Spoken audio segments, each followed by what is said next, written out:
What part of your personality do you fake? Warning, some audiences may find this content disturbing. View at your own discretion.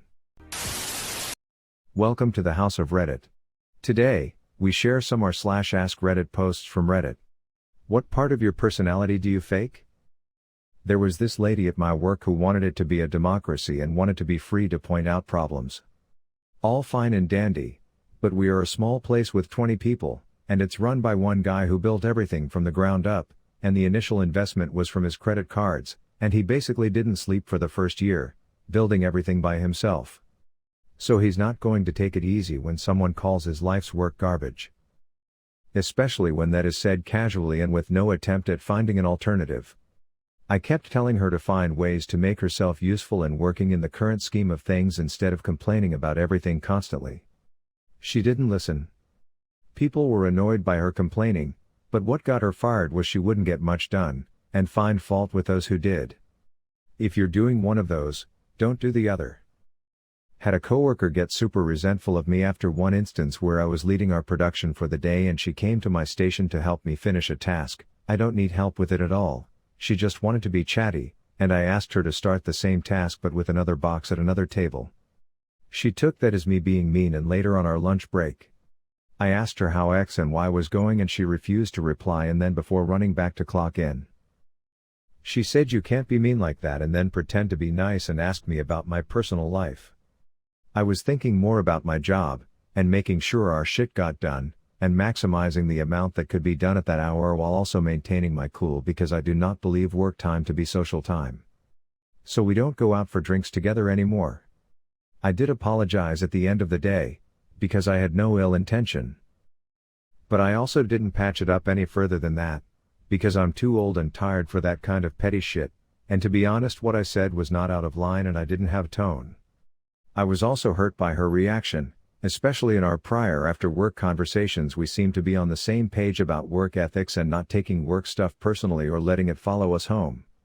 I thought she knew that at work, I take the work seriously. Being nice. Because I'm really kind of a jerk.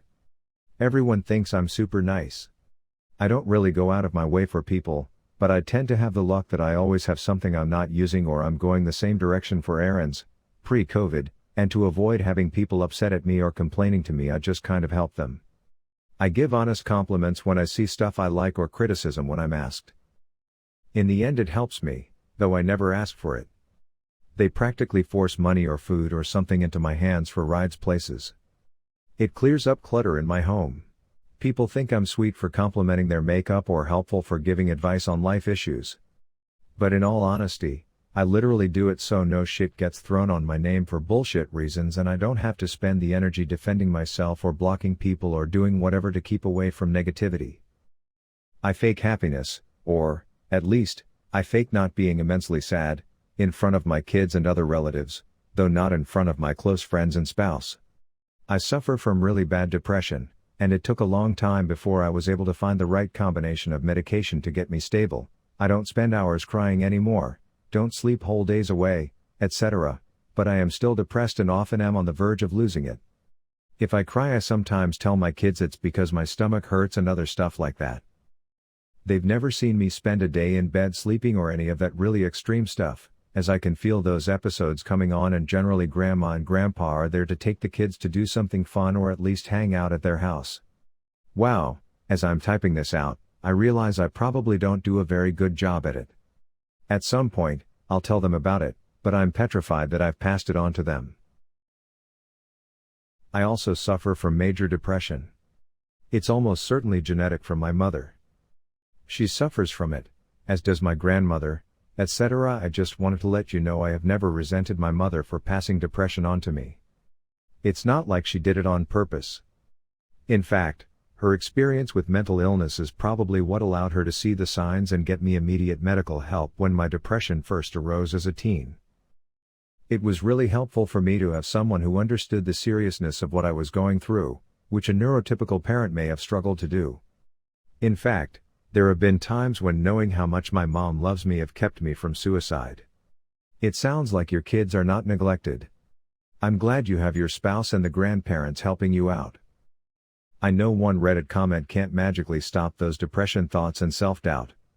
But I just wanted to tell you that struggling with depression does not automatically make you a bad parent. Not in the slightest. Keep doing your best and let your kids know you love them. I hope things get brighter for you. Positivity. It doesn't come naturally, some days I have to force it more than others. But it seems to cheer everyone up at work when I come in with a high energy, positive attitude. And faking it eventually gets me in a good mood, which I can carry on throughout the day. It all starts in the morning with changing my ways of thinking from the moment I wake up, and gets easier throughout the day. Inside I am a mess. To everyone else, I appear a happy-go-lucky dude who has a strong head on his shoulders, but they don't know I have to fake it in order for it to manifest itself throughout the day. But faking being positive until I am actually positive works almost all the time for me. Only certain situations do I find myself in where I can't use the power of being positive to overcome. It certainly can be a lot of work on some days, but affecting other people's day to ensure they have a good one makes me feel good, and in turn makes me have a better day myself. The fact that I am an aggressive, arrogant person who doesn't like to be bothered. I'm extremely rude when pushed. This only happens at home. This is because I am 32F who lives alone. In a detached house. I get cold callers who ask for the owner of the house. When I say it's me, they ask, "Really? You look too young, do you live alone too?" This freaks me out, so my defense mechanism is to be rude, put on my angry, pissed off face, and I become very commanding and direct. In reality I probably look like an angry cute cat meme. They leave very quickly when they wonder why I'm being that way, and either realize what they've done, or don't come back. I was especially aggressive tonight when I saw a man walking around my house looking in my windows. Apparently he was collecting for a charity and was checking out the view in my garden. I overlook a valley, I'm not a bad person, or a mean one, but living alone and questioned about it freaks me out, so I do what I feel I need to, in order to feel safer. A large part of my positivity and caring towards my subordinates at work is fake. My job, itself, is a good job. The organization I work for is a good place to work. The division I work for? Fuck me. It's terrible. My subordinates consist primarily of whiny, lazy, self-centered and self-entitled dummies who want me to act like their best friend. A literally complaint I received once was not having real work to do. I helped give them meaningful and real work. They now complain about that work and think it's too much. Don't get me wrong, I hear them all out. I listen, offer my counsel, put my foot down when necessary, and smile. But I really wish they'd all just STFU and work rather than complaining about it. When they really need an ear, I'm there for them. But most of the time they just want to complain to me in hopes that I'll change things in their favor and agree that the work is dumb.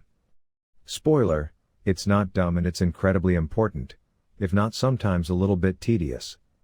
Thanks for listening to my rant. Happy to let this live and die right here. I don't necessarily fake anything about my personality, I've just realized I can take advantage of the genuine parts to the point where I worry I'm secretly a complete bastard/sociopath. I'm a naturally cheery, positive, genuine person, and particularly where work is concerned I'm also hardworking, capable, and reliable. I have a reputation as that sort of person and it's honestly earned, but I've realized it also lets me get away with a lot of funky shit. It's never anything too malicious.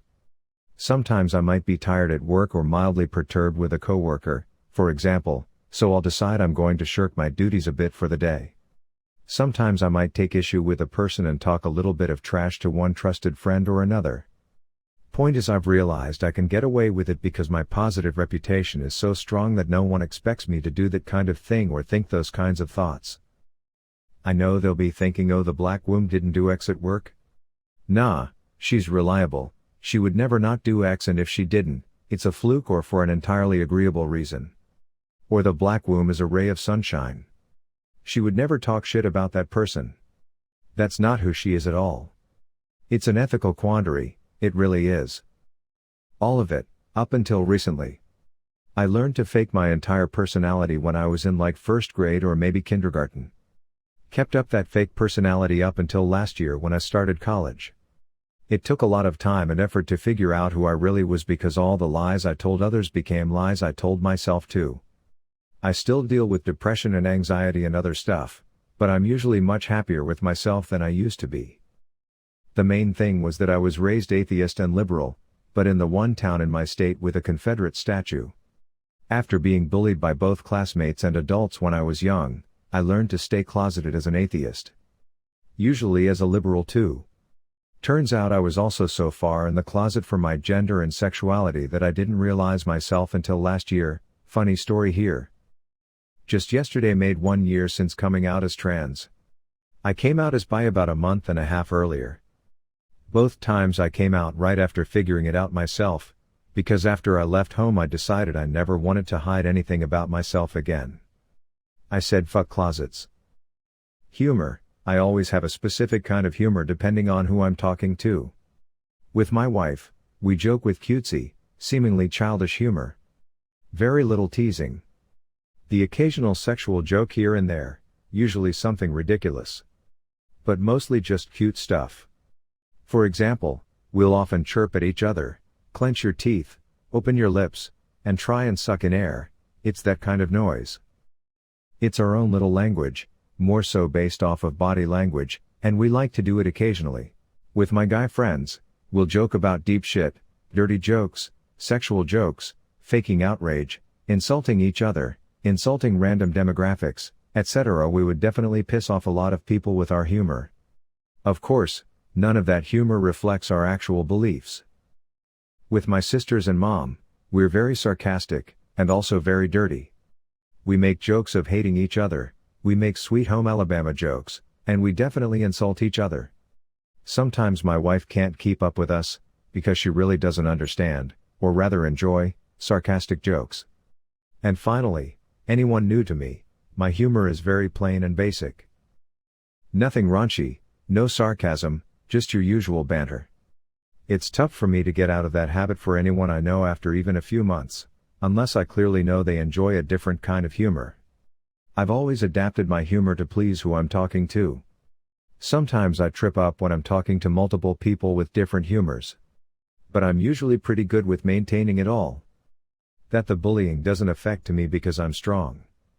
I'm ugly and chubby, so it's common for me heard every kind of jokes from everybody. For example, the most popular joke between my uncles and aunts that I haven't seen for a long time, "Oh, you're really growing, but just for the sides."